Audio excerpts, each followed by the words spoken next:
Meninos e meninas do Colune, vamos agora desenvolver a redação da última semana.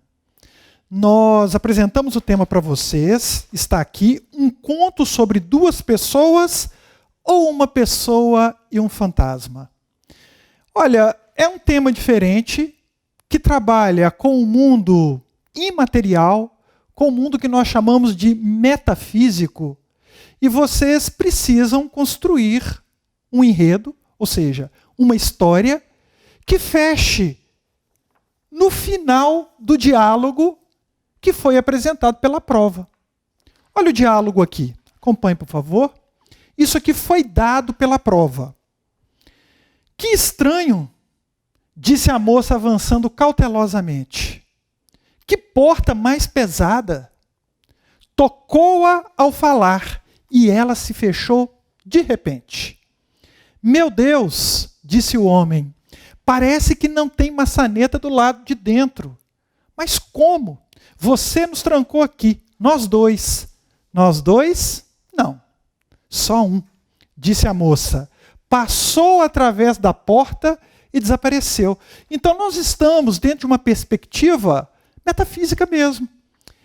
Essa moça é um fantasma, é um espírito, é uma alma, é um anjo. Dê o nome que você quiser, mas é um ser imaterial. Por isso que nós estamos num conto fantástico. Agora, obviamente que este final de diálogo mostrou que ele não tinha a percepção exata de que se tratava ali de um fantasma, de um espírito. Então, ela se apresentava como um ser humano, tanto que o confundiu. Ok? Ele não percebia o fato de ela ser alguém que já havia morrido, fantasma. Nós temos que construir todo o enredo do nosso conto com o objetivo de fazer com que ele feche naquele diálogo final que foi apresentado aqui pela prova. Tranquilo, pessoal? Olha, um detalhe importantíssimo, aliás, nem é um detalhe, é muito importante, nós não podemos trazer aquele diálogo que foi apresentado na prova e colocar no início, ou colocar no meio. Ele tem que ser colocado no final, porque essa foi a proposta apresentada para nós pela prova. Outro ponto importante, nós não podemos diluir as informações que estão naquele bloco final. Ou seja, coloca uma parte do diálogo aqui, outro ali. Não, tem que ficar no final e completo. Tranquilão? Dito isso, vamos lá. O que eu pensei? Eu pensei no seguinte, olha, eu preciso construir uma personagem que seja um espírito, uma alma. E eu preciso fazer com que o meu texto apresente algumas sugestões acerca do fato de que ela, de fato, é um espírito. Mas eu não posso mostrar isso de maneira muito clara, porque senão corta justamente a ideia final de que ele não sabia que se tratava de uma pessoa já morta. Ok? Então, não é fácil trabalhar com uma abordagem assim, mas é interessante e nos permite fazer uma análise bem criativa da proposta, construir uma redação diferente, e todos nós, de um modo ou de outro, já temos essa experiência de mundo dos fantasmas, muitos filmes, muitas ideias nesse sentido. As religiões como um todo trabalham com essa questão de sobreviver depois da morte, né? Pelo menos consideram, de um modo geral, que existe um ser espiritual, que nós somos seres espirituais, e isso está na nossa cultura. O cristianismo tem muito disso, então não está difícil para nós, ok? Eu coloquei como título Amor Sem Limites. Por quê? Vocês vão ver. Olha bem, um conto sobre duas pessoas ou uma pessoa e um fantasma. Isso aqui, sozinho, não é o tema. Isso é só a sugestão que o poliedro deixou para nós. Agora, o tema em si é o final, apresentado na forma de um diálogo. Eu tenho dois personagens principais, um homem e uma mulher. Eu vou colocar o homem como protagonista. e a mulher como personagem secundário. Então vamos. A partir do início da primeira infância, Fabiano adquiriu o hábito de ler ficção. Comecei com ele pequeno. Assim, enquanto as crianças de sua idade colecionavam figurinhas, jogos de computador e pequenas cicatrizes, ele se isolava para viajar pelo mundo dos contos fantásticos. Como assim colecionar cicatrizes? Os meninos vão brincar, vão jogar futebol, vão andar de skate. Normalmente colecionam algumas cicatrizes, é muito normal. E primeira infância, só que para que vocês segurem, é de 0 a 6, é a primeira infância. Segunda infância, de 6 a 12. E de 12 para frente você entra aí na adolescência e tal, maturidade. Era filho único. E os pais viviam para trabalhar. Estou construindo a personalidade dele. Adaptou-se à solidão. Por causa de tudo isso, sentia dificuldades para estabelecer relações interpessoais entre as pessoas. E, mesmo na escola e na universidade, não fez amizades. O cara não se dava nas relações com as outras pessoas. Construir parte da personalidade dele. Menino sozinho, solitário. Mas por que disso, professor? Porque normalmente a gente já ouviu falar de histórias de que os indivíduos eram muito solitários e elegeram alguém do outro mundo, um espírito como companhia. Só por isso. No ambiente de trabalho, os colegas o achavam prepotente e antissocial, pois não participava das comemorações da empresa nem das festinhas dos colegas de profissão. O professor já está adulto? Já. Veja bem, criança, aqui ele já passou pela escola e pela universidade e já está no trabalho. A narrativa tem muito disso, de dar saltos, para que nós não venhamos a colocar informações sem importância. Era uma linda tarde de sol, céu. O que isso tem a ver com a sua redação? Você tem que se perguntar sempre. Tá? Porque pode ficar bonitinho, interessante, mas nós só temos 30 linhas para construir uma história e precisamos ser essenciais com a apresentação dos quadros, né, da narrativa. Descrever, construir a personalidade do personagem ou das personagens, isso é muito importante. Então ele já está no ambiente de trabalho e ele não participava de nada. Metódico e inteligente, o homem conquistou uma vida de conforto, porém incomodava-o morar sozinho em sua mansão. Então, olha só como é que ele é. Decidiu consultar um psicoterapeuta para vencer a timidez. O diagnóstico, olha só, então ele foi consultar o psicoterapeuta nesta linha, nesta aqui ela já tem o diagnóstico. Tá? Eu vou chamar bastante atenção para isso, porque isso é crucial na sua produção de textos narrados. O diagnóstico revelou que ele sofria de agorafobia, um transtorno que lhe gerava pavor pela vida social. Agora quer dizer praça, em grego.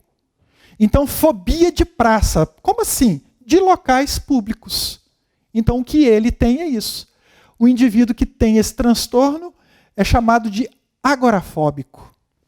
Então, ele tinha pavor pela vida social. Daí ele ter tido uma vida de recluso desde a primeira infância. Tão logo foi medicado, surgiu-lhe a coragem para se aproximar de Capitu. Opa, outro personagem. Uma vizinha que sempre puxava a conversa. Tentava se aproximar. Decidiu que a convidaria para jantar. Ele foi medicado, está com mais coragem. E assim foi. Na primeira oportunidade, sentou-se com ela nos elegantes degraus da entrada de sua casa, onde conversaram longamente. Por que elegantes degraus? Era uma casa bonita, ele morava numa mansão. Nós dissemos ali que ele era muito bem sucedido. No final da noite, o coração batia descompassado. Precisava lhe fazer o convite. Que convite? Chamá-la para jantar. Rompeu então os últimos obstáculos da timidez e disse-lhe com voz trêmula. Está vendo que é importante muitas vezes mostrar de que maneira aquela fala foi proferida? Com rigor, baixinho, com energia, com voz trêmula. Às vezes é importante, mas nós só podemos e só devemos fazer isso quando de fato for necessário. Então, ele rompeu os últimos obstáculos da timidez e disse-lhe com voz trêmula. 2 pontos. Capitu, por várias vezes você me desejou boa noite ao pé desta escada. Ela chegava lá e desejava boa noite, ela aparecia por ali. Mas eu nunca lhe convidei para entrar. Quer jantar comigo amanhã? Então, foi educado, achou interessante chamá-la, ela estava sempre por ali, era uma vizinha dele. Observem como é feito o processo de diálogo. Do ponto de vista gráfico, quando você escreve, você mantém na mesma linha de parágrafo, tá vendo? Olha, mesma linha de parágrafo. E faz o travessão. É travessão, não é hífen pequenininho não. Tá? Hífen, olha só, é bem pequeno. Capitu, por várias vezes você me desejou boa noite ao pé desta escada, mas eu nunca lhe convidei para entrar. Quer jantar comigo amanhã? Nossa, Fabiano, anseio por esse convite há tanto tempo. Estarei aqui, com certeza. Ah, mas não tem que falar assim. Aí Capitu disse, não, porque só existem os 2 interlocutores aqui. Então eu não preciso ficar avisando quem é que fala. Mas como fala, cada um, às vezes é necessário, como eu já disse aqui. Ao dizer isso, aí volta o narrador, observem. Ao dizer isso, a linda moça era uma moça. A linda moça desceu as escadas, contornou o jardim e desapareceu na penumbra da casa ao lado, de onde Fabiano sempre pressentia o seu olhar. Eu estou deixando algumas pistas. Por quê? Ela não é um espírito? Então, veja bem, ela sempre aparecia ao pé da escada, ela puxava a conversa, ela era um espírito. E olha aqui, o que eu fiz? Tá? Ela desapareceu na penumbra da casa ao lado. Como assim? Chegou, não, foi desaparecendo, ele não percebia isso. Tá? E ele pressentiu o olhar. Não tem essa história de que a gente, às vezes, pressente a presença de um espírito. Eu só estou criando, gente, dentro dessas ideias que já existem. Só isso que eu estou fazendo. Às 9 em ponto, soou a campainha. Capitu irradiava um brilho intenso. Isso é próprio de espírito, né? Ter brilho. Para os que podem, né? Então, Capitu irradiava um brilho intenso e translúcido. Translúcido quer dizer que deixava passar a luz. Como ela era um espírito, ela não estava totalmente, vamos dizer assim, materializada. Então é como se ela tivesse meio que fumarenta ali. Só que ele não percebia isso exatamente. Aqui na nossa descrição que nós estamos procurando deixar as pistas. Às 9 em ponto, soou a campainha, Capitu irradiava um brilho intenso e translúcido que a tornava ainda mais bela. Fernando não sentia mais vergonha, superou. Com a voz firme, disse-lhe, está vendo? Aqui, firme, com a voz firme agora. Disse-lhe, entre, não devemos perder um minuto sequer. A vida é tão curta. A vida é eterna, Fernando. Eu estou falando Fabiano, não falei? Acho que eu já falei Fabiano aqui. Eu falei Fabiano, desculpa, é Fernando, ou está escrito Fabiano lá? Ô, gente, está escrito Fabiano lá e Fernando aqui. Fabiano. Acho que só tem um Fernando aqui, desculpem. Vamos lá, vamos trocar? Ó, é Fabiano. Não sei de onde veio, tá vendo? Ó, vai falar de história de fantasma, olha o que acontece. Né? Então é Fabiano. Tem mais? Fabiano. Câmera está falando que aqui também tem. Vê se tem mais aí, câmera. Ó, É Fabiano, galera.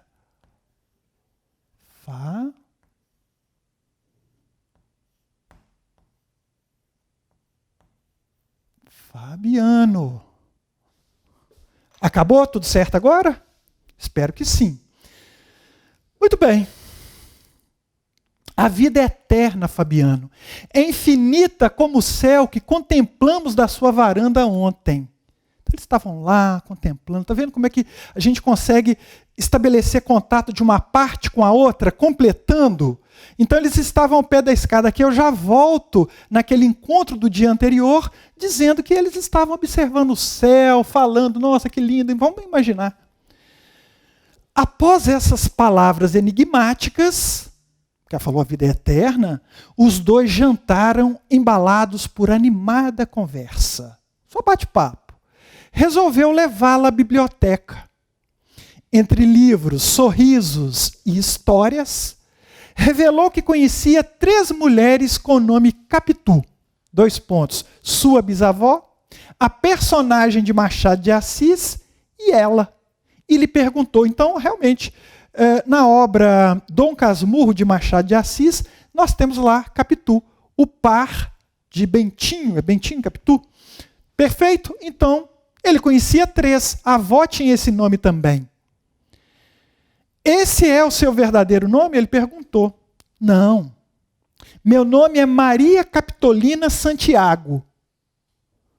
E, na verdade, você conhece apenas 2 pessoas com esse nome. Olha que coisa estranha. Enigmática também. Ele disse que conhecia 3. Falei, não, você conhece 2, na verdade. E olha o nome, Maria Capitolina Santiago. Este é o nome de Capitu na obra de Machado de Assis. E este é o nome da avó dela também, tanto o nome quanto o apelido. Olha bem. Que brincadeira é essa, Capitu? Interrogação com exclamação. Ele pergunta, exclamando. Que brincadeira é essa, Capitu? Seu nome e apelido são os mesmos da personagem machadiana, os quais foram utilizados também pela minha bisavó. A bisavó era Capitu e o nome completo era aquele ali. Qual o sentido disso? Perguntou Fernando. Opa! Perguntou quem, gente? Eu devia ter trocado do início, né?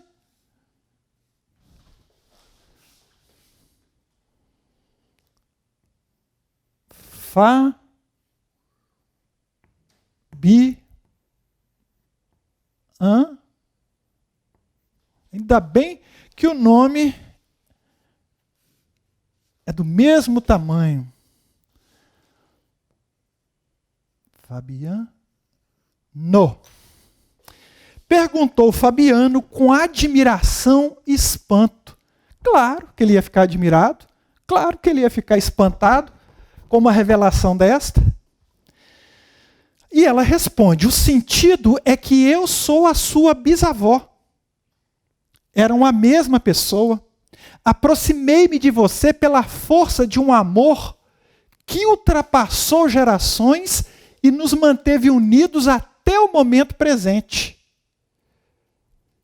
Estou aqui para ajudar. De alguma forma eu precisava de ajuda. E realmente, olha, um menino complicado, um jovem complicado, um adulto complicado, no ambiente de trabalho, tinha agorafobia, estava sendo medicado, e a avó, claro, sabia de tudo isso. Bisavó. E ela disse, estou aqui para ajudar. Diz que ela estava ligada a ele por gerações. Claro que ele duvida. Então me prove. Exclamou incrédulo e sorridente. Está vendo que é importante mostrar como ele exclamou?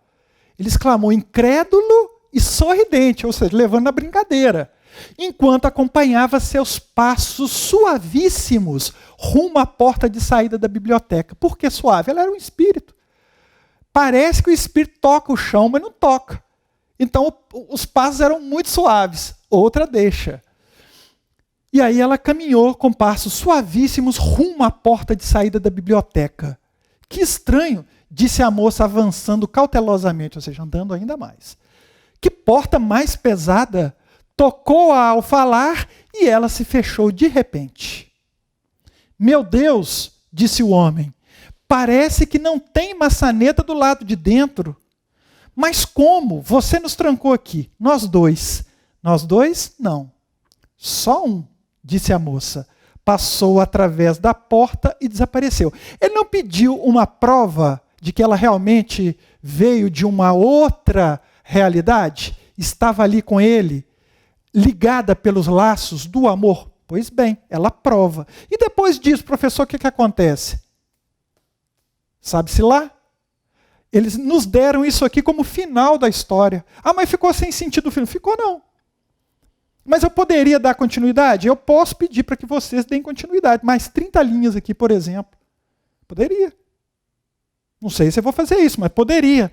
Então, vejam bem que o trecho que foi apresentado pela prova como tema está aqui, no lugar adequado, e todo o restante da minha redação está dando apoio ao que eles pediram para que fosse feito. A minha redação é coerente, todo o meu enredo é coerente com esse final. Perfeito? Então, vamos lá. Por favor, acompanhe aqui. Alguns detalhes que eu quero falar para vocês. Prestem muita atenção com o tamanho de períodos. Períodos começam com a letra maiúscula e terminam no ponto. Eu tenho um período aqui. Eu tenho outro período que começa com esse A, vem até o ponto. Outro aqui, que vem até aqui. Esse pequenininho. Este que começa aqui, termina aqui, maiorzinho. E vai assim. A redação ela vai apresentar períodos de diversos tamanhos. O que nós não devemos fazer é delongar demais um período a ponto dele se tornar assim difícil de ser entendido. Porque para fazer um período maior, por exemplo, 5 linhas, é preciso de uma excelente técnica. Não posso dizer que está errado fazer, mas se fizer um período de 4 linhas, por exemplo, mal feito, ele pesa na sua nota, tá? Vai para baixo. Agora, se ele ficar bem feito, vai falar o quê? Então, isso aqui é muito importante. Cada parágrafo, tá, do meu texto é representado por esse distanciamento da margem. Então, isso aqui também é parágrafo. Isso aqui também é parágrafo. Isso aqui, beleza? Então, meus caros, prestem atenção para observarem como é feito graficamente, ou como são feitos graficamente os diálogos. Veja bem, a vida é eterna, Fabiana, é infinita. Enquanto um está falando, não muda de travessão. Tá certo? Ok. Olha, aqui dentro de um travessão nós temos outro. Que brincadeira é essa, Capitu? Seu nome e apelido são os mesmos da personagem machadiana, os quais foram utilizados também pela minha bisavó. Qual o sentido disso? Perguntou o Fabiano. Tá vendo? Continua. E é minúscula depois, apesar dele ter colocado um ponto terminado esse período aqui, a intervenção do narrador, falando como é que ele proferiu aquela frase, e quando está no mesmo parágrafo, é assim. É só prestar atenção, não tem erro. É só prestar atenção, você observa isso e não esquece mais. Beleza, vamos ver aqui os elementos da narrativa. Narrador. Que tipo de narrador nós temos aqui? Narrador em primeira ou terceira pessoa? Nós temos o narrador em terceira pessoa. Por quê? Nós estamos falando dele, de Fabiano. Quem escreve é a primeira pessoa, quem fala aqui no texto é a primeira pessoa. Fala com quem lê o texto, qualquer um que leia o texto, qualquer um de nós é a segunda pessoa. Então, a primeira pessoa está falando com a segunda pessoa acerca de uma terceira pessoa. Por isso que é narrador em terceira. Mas como é que seria em primeira? Assim. Preste atenção, câmera. A partir do início da primeira infância, eu adquiri o hábito de ler ficção. Assim, enquanto as crianças de minha idade colecionavam figurinhas, jogos de computador e pequenas cicatrizes, eu me isolava para viajar pelo mundo dos contos fantásticos. Era filho único e os meus pais viviam para trabalhar. Adaptei-me à solidão. Por causa de tudo isso, sentia dificuldades para estabelecer relações interpessoais e mesmo na escola e na universidade não fiz amizades. Olha isso. E continua. No ambiente de trabalho, os colegas me achavam prepotente e antissocial, pois não participava das comemorações da empresa nem das festinhas dos colegas de profissão. metódico e inteligente, eu consegui conquistar uma vida de conforto. Só que é claro que, se é em primeira pessoa, ele vai evitar ser tão presunçoso e prepotente, falando de si mesmo desta maneira. Então nós temos que tomar alguns outros cuidados na hora de passar para um narrador de primeira pessoa. Tranquilo, galera? Perceberam? Aqui de novo, câmera. Então, o narrador é em primeira pessoa, o nosso personagem, em terceira pessoa, o personagem principal é o Fabiano, a secundária é a Capitu, temos a avó também que aparece ali só de relance. Personagens, acabamos de falar, tempo, nós saímos da primeira infância, ele vem aqui para a escola, é um adolescente, para a universidade, já é um rapaz. Aqui ele já está no mercado de trabalho, é um homem, e ele permanece nessa idade até o final. Ok? Então, o espaço, a casa dele, aqui escola, universidade também são espaços, ambiente de trabalho, ao pé da escada, dentro da casa dele, e depois eles foram para a biblioteca. Tranquilo, pessoal? Joia. O enredo é a história. A história é nós pegarmos, o enredo é nós pegarmos todos esses elementos e fazer com que exista algo lógico do início ao fim do meu texto. Isso é enredo. E tem aí um conflito, veja bem. Ele sai dessa condição, ele era um cara que não se dava nas relações com as outras pessoas, ele tinha essa relação com a avó, que era um espírito, bisavó, que era um espírito, mas chega aqui, toda a situação que conflui para um ponto máximo, ela acaba sendo revelada. Então tem um conflito, ele vai para um ponto máximo e depois ele é revelado. Tá? Professor, mas essa mulher não era bisavó? Era. Ela não deveria ser, então, velhinha? Uma pessoa já da terceira idade, que poderia ser também sem problema nenhum. Mas nós podemos também abordar essa situação de um modo diferente. Olha, quando ela esteve aqui, ela era uma senhora, mas agora que ela está na condição de espírito, ela está jovem de novo. Quem pode dizer que não? É a minha história, eu quero que seja assim, e é possível que seja assim. Mas que tipo de sentimento ele tinha por ela? Nós não falamos que era uma atração física, ele tinha uma certa admiração por ela. Era uma vizinha que sempre puxava a conversa. Mas ele não tinha aquela paixão carnal por ela. Mesmo porque, de alguma maneira, ele percebia que ali existia alguém que lhe era familiar. Então o sentimento dele era meio conflituoso. Tá? A aproximação dela era no sentido de ajudá-lo. Não era um amor no sentido do amor entre um homem e uma mulher. Tranquilo? Então isso tudo foi pensado para que a redação pudesse sair de forma adequada. Pessoal, sem um bom investimento de criatividade, de tempo em cima daquilo que você está fazendo, é pouco provável que a redação aumente muito de nível. É querer fazer. Isso é muito importante. E se dar a oportunidade de sentar e fazer até dar certo. Olha, para mim também não é fácil fazer a redação. Eu tenho que sentar, eu tenho que fazer, eu tenho que refazer. Senão não sai. Tá bom? Mesmo grandes escritores às vezes garram e ficam assim um tempão num capítulo de um livro. Quem dirá nós, simples mortais? Tá bom? Então, aí está a redação. Tirem bom proveito. Assistam 2, 3 vezes. Tá legal? Tchau.